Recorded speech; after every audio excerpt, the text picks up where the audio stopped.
సత్యదర్శనం. ముందు మాట, ఒక మనిషి 100 సంవత్సరాలు బ్రతికితే అతడు బ్రతుకుతున్న మొత్తం రోజులు ఎన్నో ఎప్పుడైనా ఆలోచించారా? సంవత్సరానికి 365 రోజులు చొప్పున 100 × 365 36,500 రోజులు. అంటే 100 సంవత్సరాలు ఒకడు బ్రతికితే అతడు బ్రతుకుతున్న రోజులు 36,500 రోజులు అన్నమాట. అయితే ఇప్పటి కాలాన్ని బట్టి 100 సంవత్సరాలు ఎవరు బ్రతుకుతున్నారు? అన్నీ బాగుండి 60 ఏళ్ళు బ్రతికితే చాలు.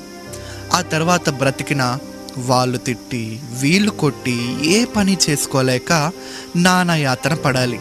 కాబట్టి 60 ఏళ్ళు చాలనుకుందాం. ఈ 60 సంవత్సరాలకు రోజులు లెక్క వేస్తే 60 × 365 మొత్తం 21,900 రోజులు. ఇందులో ఇప్పటికే 30 సంవత్సరాల వయసు వారికి సగం జీవితం అయిపోయింది. ఇక మిగిలిన శేషం 10 లేక 11,000 రోజులు కూడా లేవు. ఈ శేష జీవితం కూడా ఖచ్చితంగా బ్రతుకుతామని గ్యారెంటీ లేదు. పెద్దలు అన్నారు దినగండం 100 ఏళ్ల ఆయుష్ అని. కానీ దినగండం కాదు, క్షణగండం. అవును, ఏ క్షణం మన బ్రతుకు ముగుస్తుందో మనకు తెలియదు కదా. ఇదంతా ఎందుకు చెప్పానంటే జీవితం ఎంత చిన్నదో అర్థం చేసుకోవడానికి. కనీసం 30,000 రోజులు కూడా బ్రతకని ఈ మనిషి ఇక్కడే స్థిరంగా ఉండాలని ఎన్ని ఆలోచనలు చేస్తాడో, ఎంత తపన పడతాడో. నికరం లేని జీవితం మీద భ్రాంతి పెంచుకొని తనను తాను ఎంత మోసం చేసుకుంటున్నాడో ఒక్కసారి ఆలోచించండి. సత్యాన్వేషకులుగా దయచేసి కొంత సమయమైనా వెచ్చించి ఈ సందేశాన్ని సావధానంగా విని ఆలోచించి స్పష్టంగా ఒక నిర్ణయానికి రండి.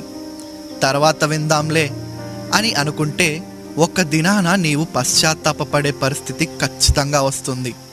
గనుక దయచేసి మళ్ళీ చెప్తున్నాను, ఈ సందేశాన్ని పూర్తిగా వినండి.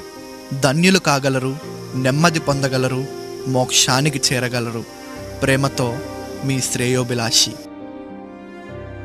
ప్రపంచ దేశాలలో పెక్కు దేశాలను జయించిన అలెగ్జాండర్ ది గ్రేట్ చక్రవర్తులలో ప్రసిద్ధిగాంచినవాడు. ఘోరమైన యుద్ధాలు జరిగించి రక్తపాతాన్ని సృష్టించి ఎంతోమంది ప్రాణాలను తీసి రాజ్య విస్తరణ జరిగించాడు. ఆయనకు ఒకసారి విపరీతమైన జ్వరం వచ్చినదట. జ్వరమే కదా, తగ్గిపోతుందిలే అని అనుకున్నాడు. కానీ చూస్తూ ఉండగా ఆ జ్వరం ఎక్కువై తీవ్ర రూపం దాల్చి భయంకరమైన విషజ్వరం